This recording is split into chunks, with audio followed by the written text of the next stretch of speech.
जय बाबा स्वामी, जय आत्मेश्वर। पुण्य आत्मा अवतरण के हमारे इस ग्रंथ पठन के सत्र में आप सबका पूर्ण हृदय से स्वागत है। ग्रंथ पठन की शुरुआत हम गुरु आह्वान से करते हैं।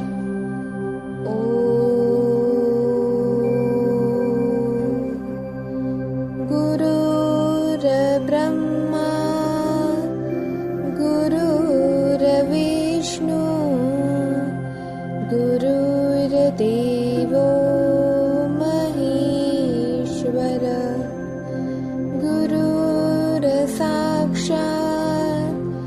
परब्रह्मा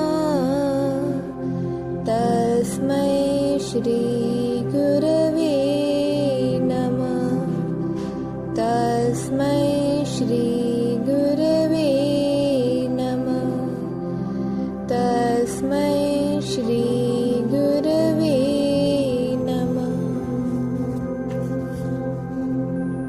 लड़का इस प्रक्रिया को पूर्ण करे ही यह आवश्यक नहीं है। ठीक इसी प्रकार से गुरु और शिष्य का होता है। सबसे पहले गुरु जो आसानी से दे रहे हैं वह सब आसान नहीं होता है। पाने की प्रक्रिया ही आसान है, देने की प्रक्रिया बड़ी जटिल होती है। लेकिन शिष्य को गुरु आसानी से देते हैं, इसीलिए उस जटिल प्रक्रिया का शिष्य को अंदाजा भी नहीं होता है। यानी दोनों में फर्क होता है। प्रत्येक शिष्य ऐसे ही ग्रहण करता है और वह गुरु बन जाने पर ऐसे ही प्रदान करता है। इस संपूर्ण प्रक्रिया में बाधक होता है शरीर। शरीर जिस माता पिता से प्राप्त हुआ, गर्भावस्था में गर्भ में पिंड पर उनके क्या संस्कार हुए, यह बहुत मायने रखता है। उस शरीर पर पड़ा माता पिता के विचारों का प्रभाव, माता पिता के संस्कार दोनों ही इस प्रक्रिया में बाधक या सहायक सिद्ध होते हैं, क्योंकि इन सबके साथ यह शरीर बना हुआ है। अब आत्मज्ञान पाना चाहती है आत्मा, लेकिन शरीर के भोग भोगे बिना आत्मा का मार्ग नहीं खुलता है। इस शरीर में भोगों के कारण ही ग्रहण करने की क्षमता कम होती है। लेकिन दूसरा, आत्मा की स्थिति के कारण क्या बहुमूल्य मिल रहा है, इसका एहसास आत्मा साधक को कराती रहती है। जब शरीर के भोग से अधिक आत्मा का एहसास होता है तो धीरे धीरे शरीर पर व शरीर की गतिविधियों पर आत्मा नियंत्रण करने लग जाती है। जब आत्मा साधक को क्या बहुमूल्य मिल रहा है यह एहसास कराने में सफल हो जाती है तो आत्मज्ञान पाने की घटना घटित हो जाती है। कई बार इस आत्मज्ञान के महत्व का एहसास न होने के पूर्व ही अगर किसी परिस्थितिवश आत्मज्ञान ग्रहण कर लिया जाता है तो अनुभूति का ज्ञान लेने के बाद साधक के जीवन में मुसीबतों का पहाड़ टूटता है। एक के बाद एक मुसीबतें आती है, समस्याएं एक साथ आती है, समस्याओं की आंधी बनकर आती है। यह इसीलिए होता है कि जो भोग जीवन भर भोगने थे वे एक साथ भोगने पड़ रहे हैं, क्योंकि योग हो जाने के बाद फिर जीवन में भोगने जैसा कुछ रहता ही नहीं है। इसीलिए जीवन में जितने कष्ट भोगने होते हैं वे सब एक साथ एक कदम भोग लिए जाते हैं, क्योंकि बाद में जीवन शांत और बिना समस्या वाला हो जाता है। यह एक दृष्टि से अच्छा है। जवानी में जब प्राण शक्ति शरीर में खूब होती है तब कष्ट भोग लो, और जब शरीर बूढ़ा हो जाए, कमजोर हो जाए तो कष्ट विहीन जीवन व्यतीत करो। शरीर धीरे धीरे क्षीण होता है। इस शरीर की प्रक्रिया के साथ यह मेल होना उचित ही प्रतीत होता है। शरीर कमजोर होता है, शरीर बूढ़ा होता है, लेकिन वासना बूढ़ी नहीं होती है।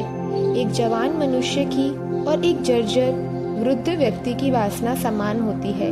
शरीर की बाधा से अधिक वासना की बाधा है। वासना के क्षेत्र में मैं बूढ़ा हो गया हूँ, अब वह परिस्थिति नहीं है, अब वह समय नहीं रहा, यह होश नहीं होता है। शरीर स्वयं कुछ भोगने की स्थिति में भी नहीं होता है, पर वासना प्रबल होती है। आत्मज्ञान प्राप्ति में यह वासना प्रबल बाधा के रूप में उभरती है। इसीलिए इस बाधा को पार किए बिना आगे का मार्ग संभव नहीं है। दूसरा, कई लोग इसका दमन कर आगे बढ़ते हैं, लेकिन उन्होंने इसका दमन किया है पर वह समूल नष्ट नहीं हुई है। अनुकूल परिस्थिति निर्मित होने पर वह फिर उभर आएगी, क्योंकि उसकी जड़ तो भीतर थी। केवल पानी नहीं मिला इसीलिए वृद्धिगत नहीं हुई, पानी मिलने पर फिर विकसित हो जाएगी। इसीलिए वासना का दमन करना उचित नहीं है, क्योंकि दमन में ही चित्त शक्ति खर्च हो जाती है। और दूसरा, वासना के उभरने का खतरा सदा बना ही रहता है, जो कभी भी उभर सकता है। इसीलिए दमन उचित प्रतीत नहीं होता है। मान लो एक साधु ने अपनी काम वासना का दमन किया और जीवन भर ध्यान साधना करता रहा, और जब वह बूढ़ा हो गया तब बुढ़ापे में अवसर पाने पर उसने एक 16 साल की कन्या के साथ बलात्कार किया।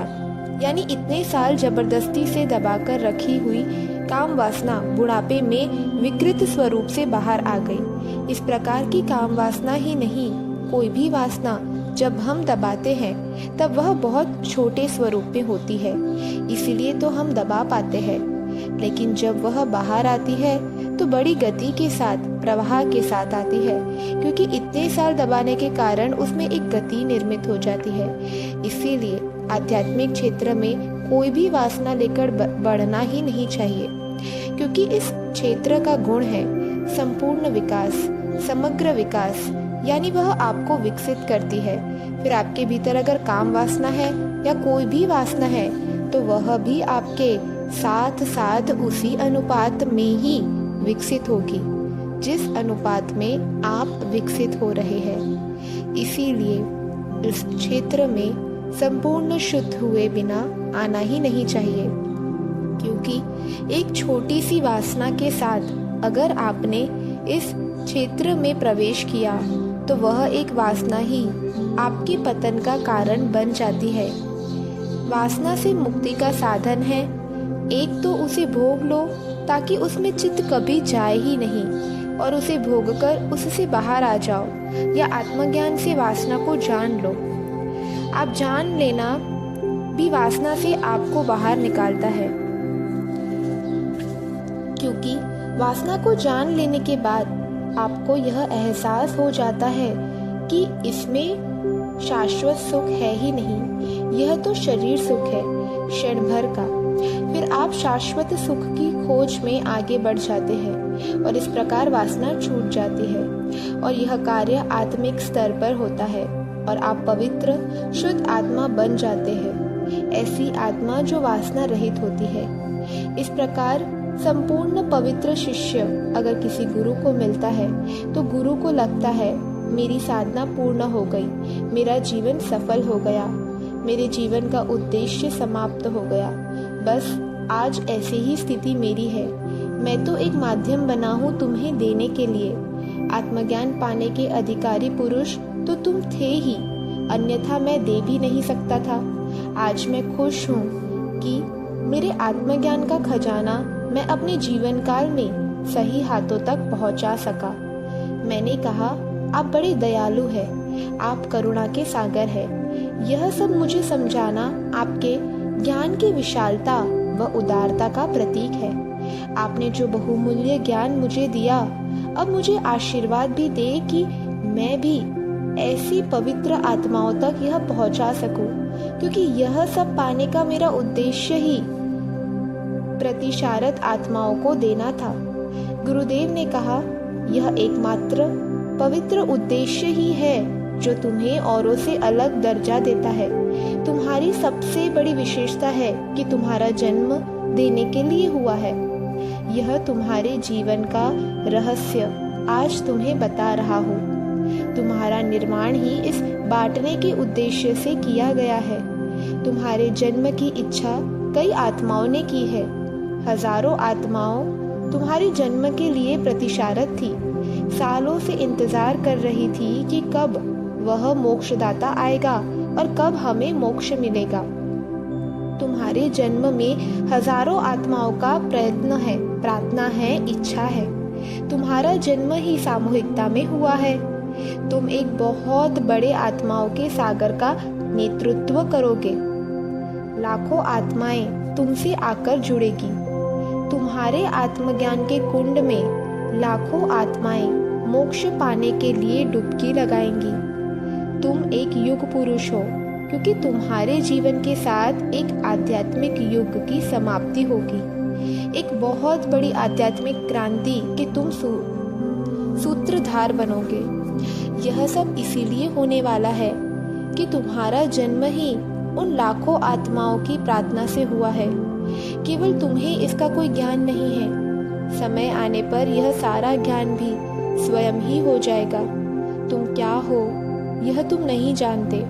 तुम बस यही जान लो, सब प्राप्त हो जाएगा, क्योंकि सब भीतर ही है, तुम्हारे ही भीतर है।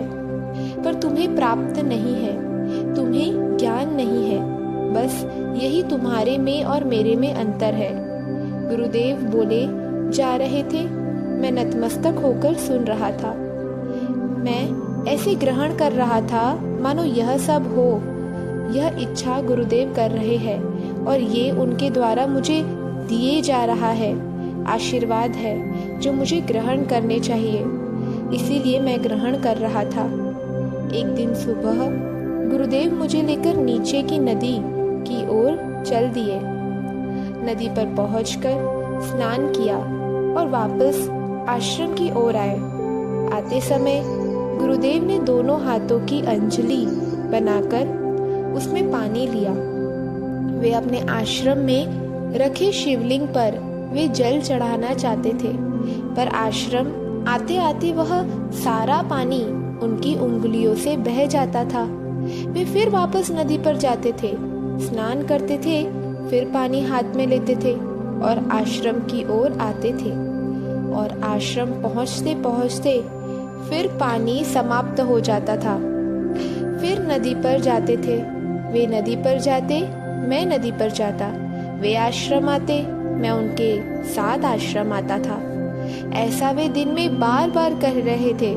वे ऐसा क्यों कर रहे हैं यह पता नहीं चल रहा था और ना ही मेरी पूछने की हिम्मत थी। यदि वे ऐसा बार बार कर रहे हैं तो उसके पीछे उनका कोई तो उद्देश्य होगा ही। यह जानकर मैं उनके पीछे हो लेता था, क्योंकि सामान्य व्यक्ति भी समझ सकता है कि इतने अधिक समय तक हाथों में पानी रह ही नहीं सकता, तो फिर हाथ से पानी लेकर जाने का क्या औचित्य है। लेकिन मैंने पूछना उचित नहीं समझा। मैंने अपना सीधा साधा अर्थ लगाया कि यह कोई क्रिया है जो मेरे भले के लिए ही हो रही है। क्योंकि गुरुदेव मंगल मूर्ति है तो उनके हाथ से मेरा सब मंगल ही होने वाला है। उनके जीवन में अमंगल का कोई स्थान नहीं है। यह भी घटना कोई मंगलकारी घटना ही होगी, कोई मंगल कार्य होगा। ऐसा सोचकर मैं उनके पीछे पीछे नदी पर जाता। वे आश्रम आते, उनके पीछे पीछे आश्रम आ जाता। वे क्या क्रिया कर रहे हैं यह मेरा उधर ध्यान नहीं था। मैं तो प्रसन्न था कि मुझे इस क्रिया के बहाने गुरुदेव का सानिध्य मिल रहा था। दिन में नदी की स्वच्छ धारा में नहाने का अवसर मिल रहा था। आश्रम में ही जल का एक कुंड था, तो इस नदी पर नहाने के लिए आने का अवसर कम ही मिलता था। और अब तो पिछले 3 दिनों से यही प्रक्रिया दोहराई जा रही थी। मैं पहले तो इस प्रक्रिया का बड़ी सूक्ष्मता से अध्ययन कर रहा था कि शायद इस प्रक्रिया का कोई रहस्य मेरी समझ में आ जाए, लेकिन कुछ भी समझ में नहीं आया। बाद में मैंने उधर भी ध्यान देना छोड़ दिया। पूरी प्रक्रिया में नदी में जाकर स्नान करना मुझे सबसे अच्छा लग रहा था। बाकी प्रक्रिया में मैं गुरुदेव के साथ रहता था। ऐसे 3 दिन बीत गए। चौथे दिन सुबह फिर गुरुदेव मुझे लेकर नदी पर गए। हमने फिर स्नान किया और फिर उन्होंने अपने हाथों में पानी भर लिया और मुझे कहा, मैं भी यह जानता हूँ कि इस हाथ से बनी अंजुली में पानी इतने समय कभी नहीं रह सकता जितना समय हमें आश्रम पहुँचने में लग जाता है। आश्रम पहुँचते पहुँचते तो हाथ पूर्णतः सूख जाते हैं, तो पानी वहाँ तक रहने का प्रश्न ही नहीं आता है। मैं तो केवल तुम्हारे धैर्य की परीक्षा ले रहा था कि तुम्हारे में कितना धैर्य है, और इस प्रक्रिया के बारे में तुम कब मुझे पूछोगे। लेकिन तुम मेरी इस परीक्षा में उत्तीर्ण हुए। पिछले 3 दिनों से यह विचित्र प्रक्रिया मैं कर रहा था, फिर भी तुमने कभी नहीं पूछा कि यह क्या कर रहे हैं। यह कभी भी संभव है क्या? ऐसा न पूछकर तुमने बड़े धैर्य का परिचय दिया है। मैं तुम पर बड़ा प्रसन्न हूँ। ऐसा कहकर उन्होंने वह हाथों में लिया पानी नदी में प्रवाहित कर दिया। गुरुदेव उस समय बड़े प्रसन्न लग रहे थे। मैंने उनके चरण धोने की अनुमति मांगी। उन्होंने सहर्षवद दे दी। मैंने आसपास जाकर थोड़े पत्ते तोड़े और थोड़े फूल तोड़े। उनके चरण धो रहा था। मेरी परीक्षा लेने के कारण उनके चरण भी चल चलकर धूल से भर गए थे। उनके चरणों की धूल मैंने अपने माथे को लगाई और उनके चरण धोए। पत्तों का रस लगाकर उन्हें साफ किया। उनके चरणों पर कुछ पत्ते घिसे ताकि उनके चरणों की गर्मी थोड़ी कम हो सके। गुरु के शरीर से एक प्रक्रिया अविरत चलती रहती है। वह है शिष्य के चित्त के शुद्धिकरण की प्रक्रिया। शिष्य के चित्त की अशुद्धि गुरु सदैव ग्रहण करते ही रहते हैं। इसीलिए गुरु के शरीर में उस अशुद्धि के कारण गर्मी आ जाती है, और वह गर्मी गुरु के पैरों के तलवों में महसूस की जा सकती है। शिष्य के चित्त को शुद्ध करने में यह अनायास ही आ जाती है। इसीलिए शिष्य का यह कर्तव्य है कि उसके कारण आई हुई गर्मी व दोष दूर करने में वह अपने गुरु की सहायता करे। इसीलिए गुरु पूर्णिमा में गुरु के पाद पूजन का कार्यक्रम किया जाता है। गुरु ने साल भर तक जो शिष्य के चित्त को शुद्ध किया, इसका ऋण तो शिष्य अपने जीवन में कभी चुका नहीं सकता, लेकिन वह एक कृतज्ञता व्यक्त करने में भाव स्वरूप पाद पूजा करता है। इसीलिए आध्यात्मिक क्षेत्र में गुरु की पाद पूजा का बड़ा महत्व होता है। यह एक प्रकार की कृतज्ञता व्यक्त करने की प्रक्रिया होती है। बस ऐसा ही कुछ पवित्र भाव रखकर मैं भी उस नदी के किनारे मेरे गुरुदेव की पाद पूजा कर रहा था। आज का दिन मेरे जीवन का सर्वश्रेष्ठ दिन लग रहा था। मानो ऐसा लग रहा था कि बस अब समय यहीं रुक जाए, लेकिन ऐसा होता नहीं है। वह सुनहरा क्षण भी बीत रहा था। मैं कुछ जंगली फूल तोड़कर लाया था जो मैंने उनके श्री चरणों पर रखे। कुछ फूल तोड़कर लाया था और कुछ फल भी लेकर आया था जो उन्हें भेंट किए और आशीर्वाद मांगा। गुरुदेव, जो विश्वास आपने मुझ पर व्यक्त किया है, उस विश्वास पर मैं खरा हो सकूं, आपको यह जीवन समर्पित है। आपकी इच्छा के अनुसार मेरा जीवन व्यतीत हो। आज से आप मेरे माध्यम से जिए। मैं एक माध्यम बनूं आपके विचारों का, आपके लक्ष्य का, आपकी योजना का, आपके आध्यात्मिक क्रांति के अभियान में मैं एक पवित्र, शुद्ध, अच्छा माध्यम सिद्ध हो। बस गुरुदेव, यही आशीर्वाद चाहिए। आज से मेरा आपसे कोई अलग अस्तित्व न रहे। मैं संपूर्ण समाप्त हो जाऊं और आप ही रहे, केवल आप ही हो। मेरी भावपूर्ण बातें सुनकर गुरुदेव अभिभूत हो गए। उन्होंने कहा, गुरुतत्व परमात्मा की शक्ति का एक प्रवाह होता है जो निरंतर बहते रहता है, जो अनादिकाल से अविरत बह ही रहा है। वह गुरुतत्व का प्रवाह कल के युग में भी विद्यमान था, आज के वर्तमान युग में भी विद्यमान है और आने वाले कल के युग में भी बहता रहेगा। यह शाश्वत व सत्य प्रवाह है। सत्य सदैव एक होता है। सत्य अविनाशी है। इस सत्य को निरंतर बहना ही पड़ता है।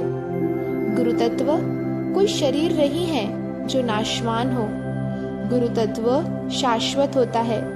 वह समय समय पर परिस्थिति के अनुसार अपना माध्यम बदलता रहता है।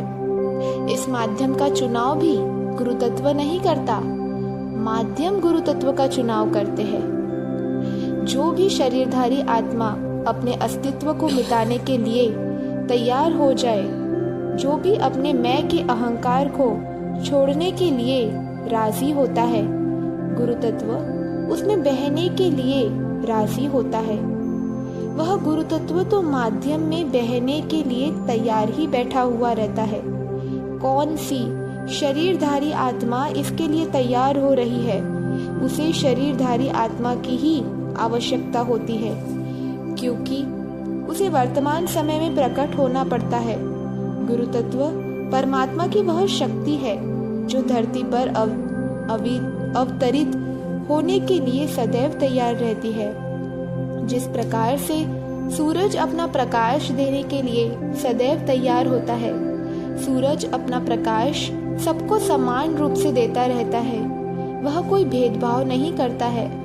परमात्मा की भी यही विशेषताएं हैं, वह सबको उपलब्ध रहता है, बस उसे ग्रहण करने के लिए कोई तैयार होना चाहिए।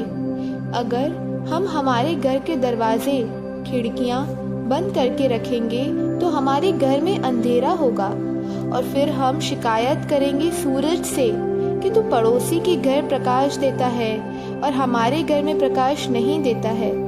तो सूरज क्या करे? सूरज की भी अपनी सीमा है, वह दरवाजा तोड़कर घर में प्रवेश नहीं कर सकता है। अगर आप भी अपने घर में प्रकाश चाहते हो तो आप अपने घर के दरवाजे खोलो। आपके दरवाजे आपको ही खोलने होंगे। जब आप अपने दरवाजे खोलोगे तो पाओगे कि सूरज आपके दरवाजे पर आके दरवाजा खोलने की राह देख रहा है। बिल्कुल ऐसे ही गुरु तत्व भी परमात्मा की वह शक्ति है जो प्रत्येक मनुष्य के लिए एक समान रूप से प्रकाशित होती है। हाँ, उनके घर में अधिक प्रकाशित होती है जो अपने घर के दरवाजे खिड़कियां अधिक रूप से खोलते हैं। साधक अपना अस्तित्व जितना समाप्त करेगा उतना ही अधिक वह परमात्मा का माध्यम बनेगा। एक शिष्य अपना संपूर्ण समर्पण गुरु चरणों पर कर देता है। वास्तव में वह गुरु के शरीर के चरणों पर नहीं, गुरु के भीतर से बहने वाली शक्ति पर समर्पण कर रहा है। वास्तव में गुरु चरण तो निमित्त है गुरु तत्व को आमंत्रित करने के लिए, क्योंकि गुरु धीरे धीरे अपने चरण हटा लेते हैं और आत्मा को परमात्मा के साथ जोड़ देते हैं। आत्मा और परमात्मा के संबंध के बीच सबसे बड़ी बाधा मनुष्य का शरीर ही है। उसका अहंकार खत्म होना ही समर्पण है, क्योंकि जैसे ही समर्पण होता है वह मनुष्य रिक्त हो जाता है, खाली हो जाता है और खाली हो जाने के कारण, रिक्त होने के कारण गुरु तत्व उसमें समा जाता है। इसीलिए कोई गुरु शरीर नहीं होते। गुरु का अर्थ ही है जो शरीर में है पर शरीर में नहीं है। ऐसा मैं विहीन शरीर गुरु होते हैं। जो शरीर में रहकर गुरु तत्व का माध्यम बन गए वे गुरु हैं। तो फिर गुरु का शरीर गुरु कैसे बन सकता है? इसीलिए गुरु तत्व के माध्यम बदलते रहते हैं और जो बदलते रहते हैं वे केवल माध्यम मात्र है, और जो नहीं बदलता वह गुरु तत्व है। बिना गुरु तत्व के गुरु नहीं हो सकते हैं, लेकिन बिना गुरु के गुरु तत्व होता ही है। मेरा सारा ध्यान गुरु चरणों पर ही केंद्रित था, जिनका प्रकाश मेरे भीतर भी महसूस हो रहा था। ऐसा लग रहा था मानो समाधि में चल रहा हूँ और बाहर आना ही नहीं चाहता। आनंद क्या होता है, उस आत्मा के आनंद की अनुभूति हो रही थी। गुरुदेव कहे जा रहे थे, वे भी किसी उच्च स्थिति में जाकर बोल रहे थे। ऐसा लग रहा था वे कह रहे थे, प्रत्येक मनुष्य गुरु बन सकता है। मनुष्य योनि ही ऐसी योनि है जिसमें नर से नारायण तक की यात्रा की जा सकती है। यह मानव जन्म ही वह जन्म है जिसमें जन्म लेकर कोई भी आत्मा गुरु बन सकती है। कोई भी मनुष्य अपने आप को रिक्त कर सकता है। कोई भी यानी कोई भी। सभी मनुष्य को इसके लिए समान अवसर प्राप्त है, निःशुल्क प्राप्त है। परमात्मा की यही तो विशेषता होती है, वह सबको समान रूप से देता है। इसमें जाति का, धर्म का, देश का कोई भेदभाव नहीं होता है और परमात्मा निःशुल्क प्रदान करता है, क्योंकि परमात्मा के राज्य में व्यवहार की कोई जगह नहीं होती है। निःशुल्क इसलिए भी होता है क्योंकि परमात्मा स्वयं अमूल्य है, तो परमात्मा की कृपा भी अमूल्य होगी। इस कृपा को पैसे से खरीदा नहीं जा सकता है। बस अपने अस्तित्व को कम कर अपने भीतर जगह बनानी पड़ती है। आप अपना मैं का अहंकार जितना कम करोगे, उतना ही परमात्मा आपके भीतर प्रवेश करेगा। मैं भी निमित्त ही बना हूँ तुम्हारे और गुरु तत्व के बीच। वास्तव में तुम तो खाली ही थे, निखालस ही थे। बस समय का इंतजार है कार्य के प्रारंभ होने के लिए। अभी बहुत कुछ है जो प्राप्त होना बाकी है। वह कार्य संपन्न होने पर तुम्हारा कार्य क्षेत्र ही बदल जाएगा।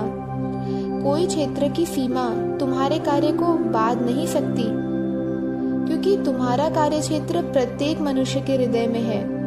वहां तक तो तुम्हें पहुंचना ही होगा। मेरे गुरुदेव सब कुछ करके भी कुछ भी नहीं किया, यह भाव रख रहे थे। मैं तो कृतार्थ हो गया ऐसे गुरुदेव के सानिध्य में रहकर। वे ही सब कर रहे थे। उनकी कृपा में, उनकी करुणा में सब हो रहा था, लेकिन फिर भी कर्ता का कोई भाव न था। वे इतने परमात्मा रत हो रहे थे कि परमात्मा और वे अलग अलग लगते ही न थे। मेरे लिए तो वे परमात्मा ही थे। वे रोज सुबह श्री गणपति अथर्वशीष का पाठ करते थे। उनका स्वर बहुत अच्छा था, उनका संस्कृत का उच्चारण बहुत अच्छा था। रोज सुबह मेरे कानों पर उनका पाठ पड़ता ही था। वे जब यह पाठ करते थे तो बस उसे सुनते ही रहो ऐसा लगता था। यह पाठ रोज सुनते सुनते ही मैं यह पाठ सीख गया। यह पाठ उन्होंने मुझे कभी भी सिखाया नहीं था। बचपन में मैंने यह पाठ सीखना चाहा था, पर कोई ब्राह्मण यह मुझे सिखाने के लिए तैयार नहीं था, क्योंकि इसका उत्तर पाठ की वह पुस्तक देखने के बाद पता चला। उसमें ऐसा लिखा था कि यह पाठ किसी कुपात्र व्यक्ति को सिखाया तो पाप लगेगा, और इस पाप के डर के मारे यह मुझे किसी ने भी सिखाया नहीं था। लेकिन यहाँ मैं गुरुदेव के सानिध्य में ऐसे ही सीख गया। एक दिन सुबह मैंने उनसे उस पाठ के बारे में पूछा तो उन्होंने कहा, यह पाठ करने से चित्त शुद्ध होता है, इसीलिए प्रतिदिन सुबह के समय यह पाठ करता हूँ, ताकि सुबह सुबह ही चित्त शुद्ध हो जाए और दिन भर सभी कार्य शुद्ध पवित्र चित्त से हो। यह मैंने भी मेरे गुरु से सुनकर ही सीखा था। आध्यात्मिक क्षेत्र में चित्त शुद्धि का बड़ा महत्वपूर्ण स्थान होता है, क्योंकि चित्त से ही हम ग्रहण करते हैं। इस चित्त को आत्मा की आँख कह सकते हैं। जिस प्रकार शरीर इन दो आँखों से देखता है, वैसे ही आत्मा चित्त से देखती है। चित्त शुद्धि धीरे धीरे करनी चाहिए, क्योंकि चित्त शुद्धि होने के साथ साथ चित्त नियंत्रण भी अत्यंत आवश्यक हो जाता है, अन्यथा नुकसान है। क्योंकि अगर हमने चित्त शुद्धि बहुत बड़े स्तर पर कर ली और अगर हमारा नियंत्रण चित्त पर न रहा तो बड़ी समस्या निर्मित हो जाएगी, क्योंकि चित्त जितना शुद्ध होगा उतना ही सशक्त होगा, और जितना सशक्त होगा उतना ही सूक्ष्म होगा, और जितना सूक्ष्म होगा उतना उस पर नियंत्रण करना आवश्यक हो जाएगा। क्योंकि अति चित्त शुद्धि तो हम कर लेते हैं और दूसरों के दोष देखने की हमारी मनुष्य सहज प्रकृति पर हमारा नियंत्रण नहीं है, तो हम चित्त पवित्र करने पर भी दूसरों में डालेंगे, और जैसे ही हम दूसरों के दोष देखेंगे वे दोष हम कचरे की तरह जाने अनजाने में ग्रहण कर लेंगे और हम गंदे हो जाएंगे। पथभ्रष्ट योगी इसी कारण निर्मित होते हैं। मृत आत्माओं की दुनिया में पथभ्रष्ट योगियों की संख्या बहुत संख्या में इसीलिए होती है। जिस प्रकार से सफेद श्वेत वस्त्र पहनना तो सबको बहुत अच्छा लगता है, पर सफेद श्वेत वस्त्र को स्वच्छ रखना भी बड़ा कठिन कार्य है, क्योंकि सफेद व श्वेत वस्त्र पर कोई भी दाग तुरंत दिखता है। इसीलिए सफेद श्वेत वस्त्र को पहनने के पूर्व इस वस्त्र को मैला होने से कैसे बचाया जा सकता है, यह सीखना अत्यंत आवश्यक होता है। इसीलिए चित्त शुद्धि से भी अधिक आवश्यक है चित्त नियंत्रण। इस चित्त पर नियंत्रण रहे और हमें किसी के दोष न दिखे, इसीलिए ना रहेगा बांस और न बजेगी बांसुरी, यह सोचकर ध्यानस्थ तपस्वी एकांत में ही रहते हैं। यानी कोई मनुष्य दिखा ही नहीं तो मनुष्य के दोष दिखने का भी प्रश्न नहीं होता है। जय बाबा स्वामी, जय आत्मेश्वर। अब हम सब कुछ देर ध्यान में जाएंगे।